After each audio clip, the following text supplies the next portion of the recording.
They say that money doesn't grow on trees, but the truth is that the modern banking system creates currency far faster than trees can grow. Most people don't have a clue how currency is created.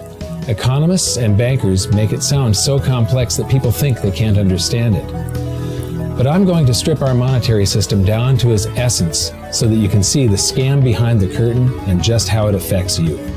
Every modern society creates currency in pretty much the same way. But since the US dollar is the majority of the world's currency, I'm going to use the United States as our example.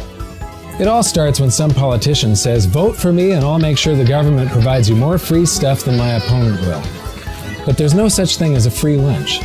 So to provide that supposedly free stuff, the politicians vote for the country to spend more than its income. This is called deficit spending. To pay for that deficit spending, the Treasury borrows currency by issuing a bond. So what's a bond? If you think about it, a bond is really nothing but a glorified I.O.U.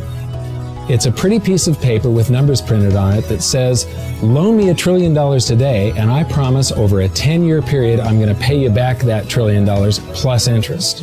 But what you need to understand is that Treasury bonds are our national debt. These glorified I.O.U.s are to be paid back by you and I and our descendants through future taxation. Therefore, when the government issues a bond, it steals prosperity out of the future so that it can spend it today.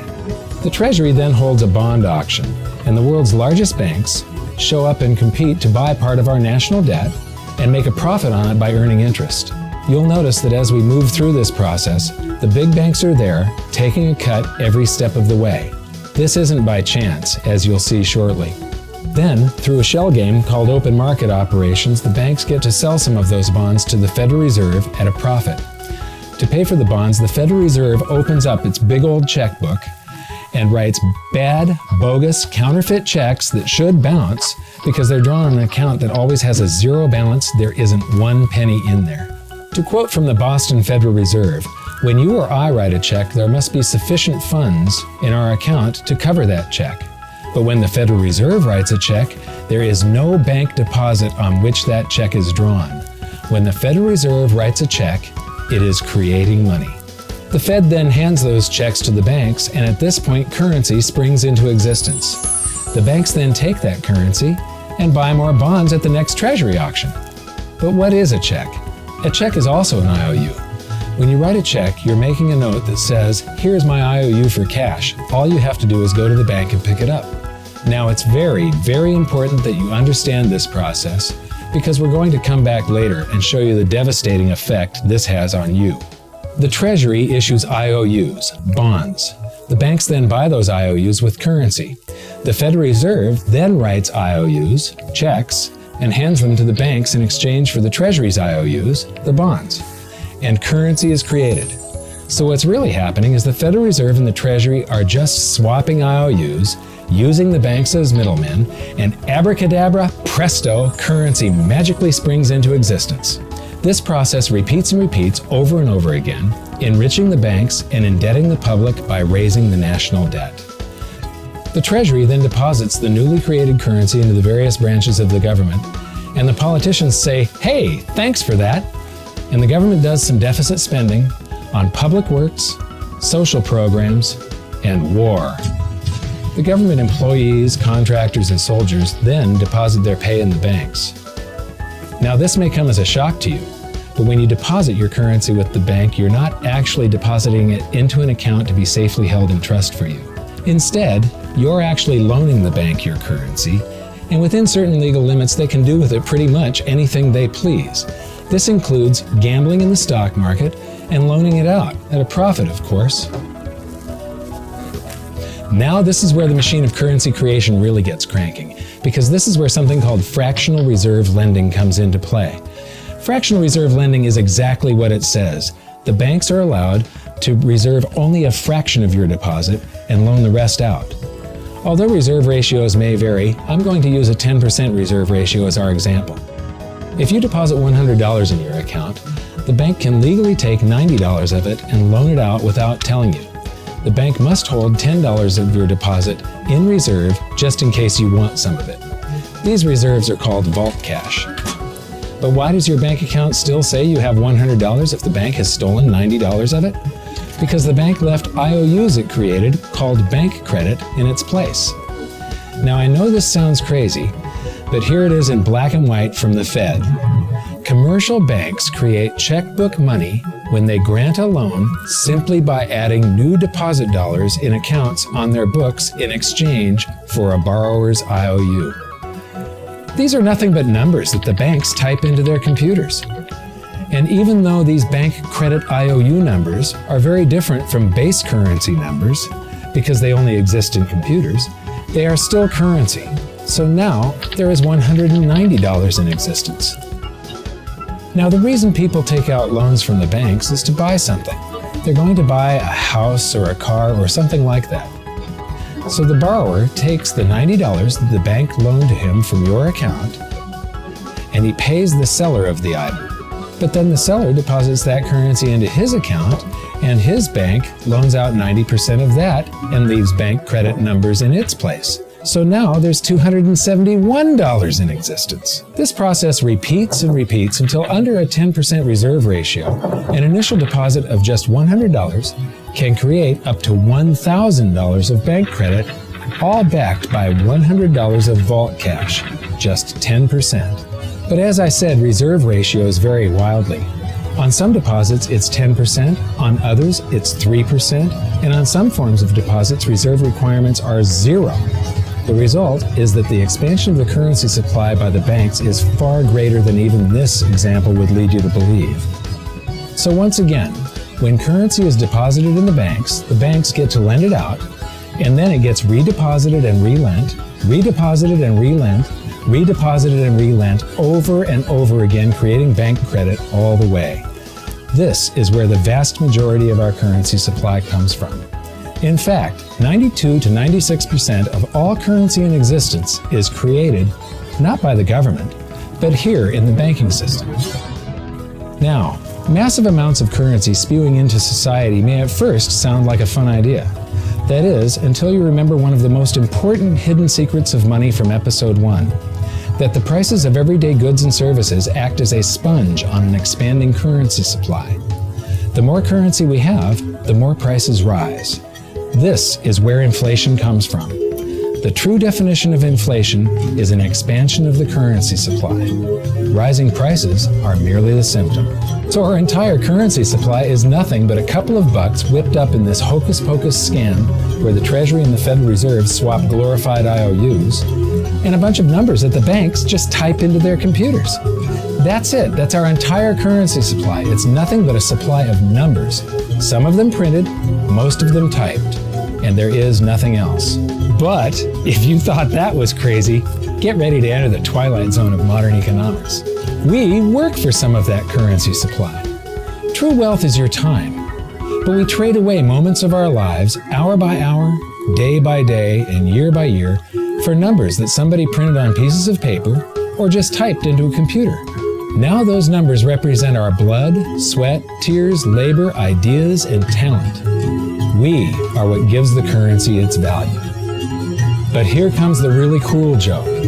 We work hard so that we can save some of that currency, so that we can pay the tax collector in the United States, it's known as the IRS. They then turn it over to the Treasury so that the Treasury can pay the principal plus interest on that bond that the Federal Reserve bought with a check drawn on an account that has nothing in it. Now let's do a recap on this section because this is where the system begins to rob you and I on a massive scale. Much of our taxes are not used for schools, roads, and public services, but to pay interest on bonds that the Federal Reserve bought with a check drawn on an account that has nothing in it.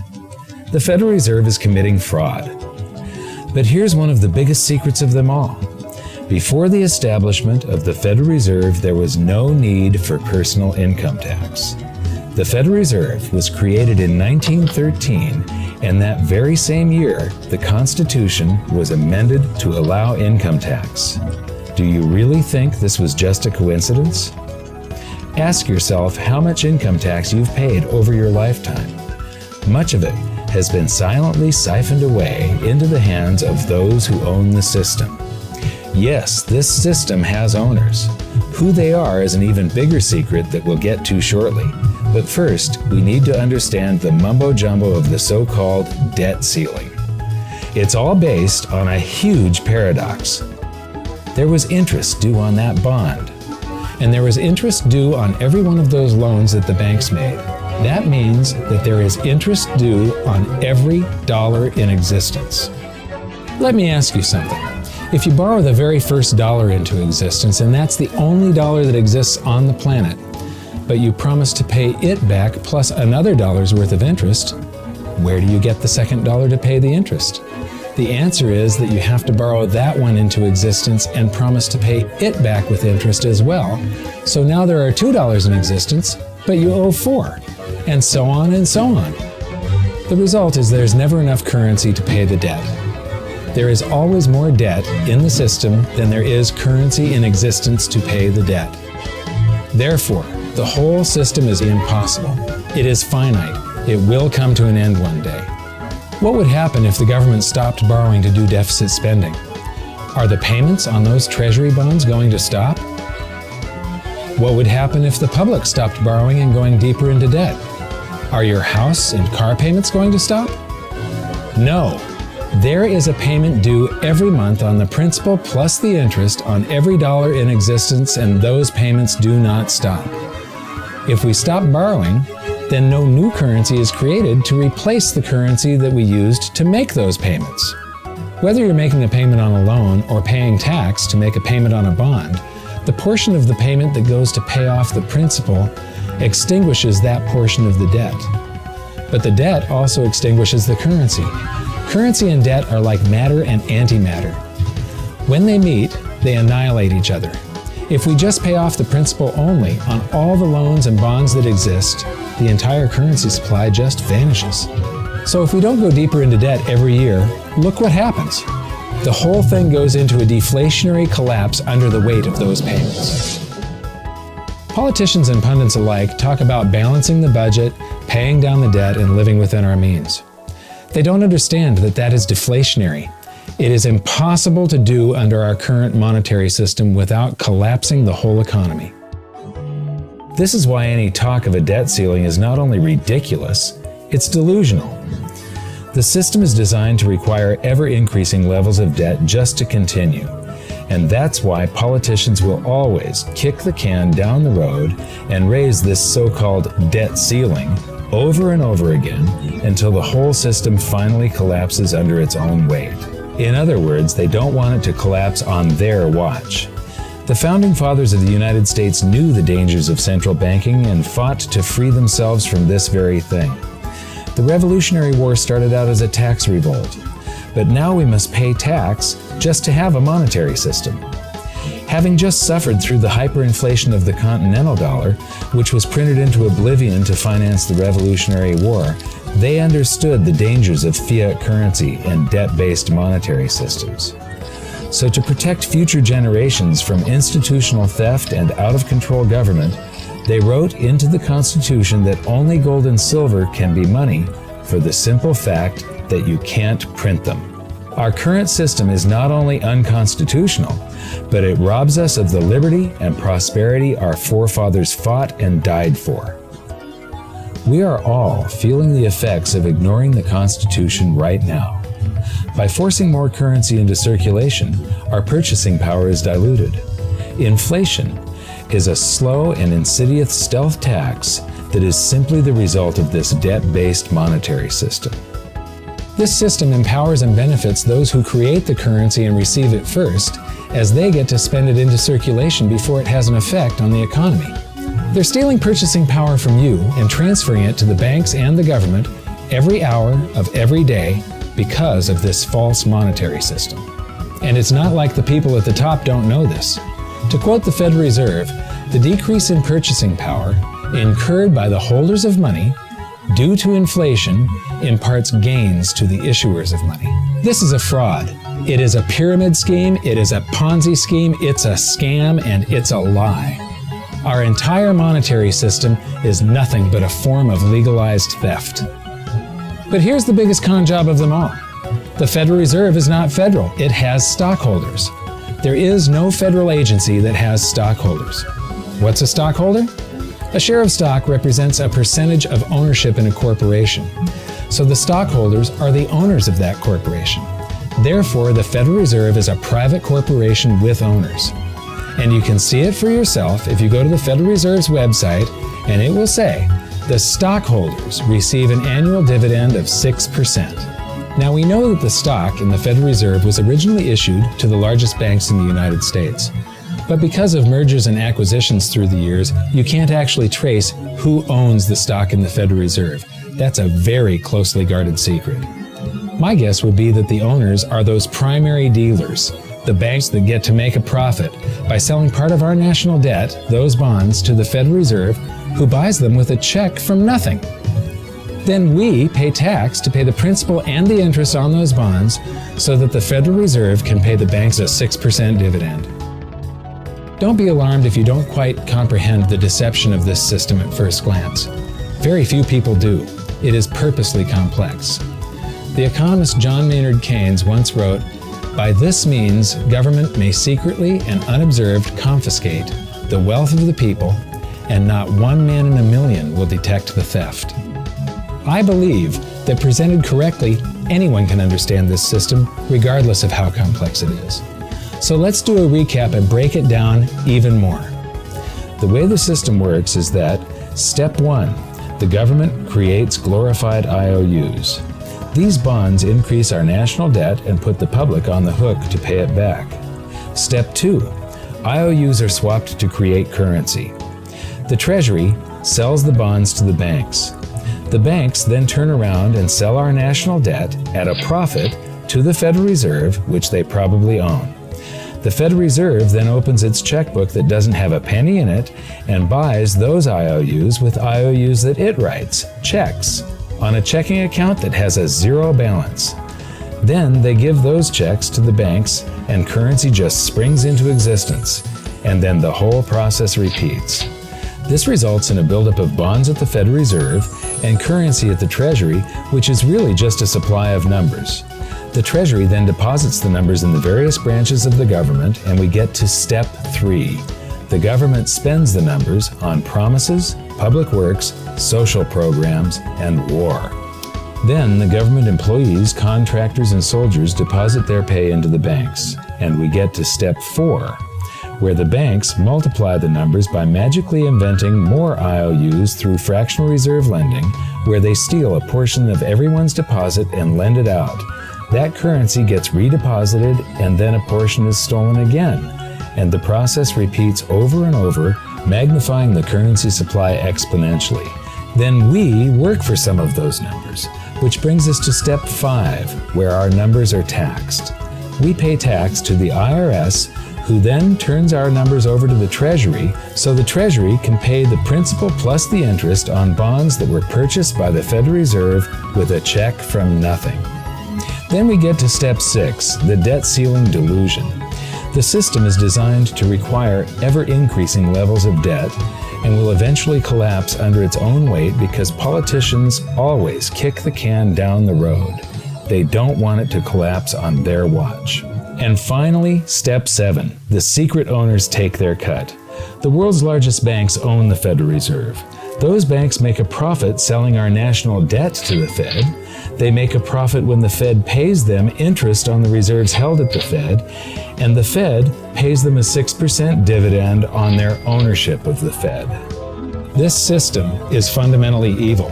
It funnels wealth from the working population to the government and the banking sector. It is the cause of the artificial booms and busts of modern economies, and it causes great disparity of wealth between the rich and the working class. And it is only possible because we no longer use real money, we use currency. But worst of all, it is a form of enslavement. Bond is the root word of bondage. Whenever a government issues a bond, it is a promise to make us pay tax in the future. Nobody asked you if you wanted to pay tax today for the prosperity we all enjoyed in the last century. Nobody is asking our children if they want to work hard in the future to pay for the prosperity we're enjoying now. George Washington once wrote to James Madison, No generation has the right to contract debts greater than can be paid off during the course of its own existence. By stealing prosperity from tomorrow so we can spend it today, we enslave ourselves and future generations. Now, this all sounds pretty bad, but there is great hope, for you are the greatest threat to this false monetary system. This system relies on the public being ignorant of its workings. Please share this knowledge with everyone you know, because an informed public that fully understands the system can build a better future for generations to come.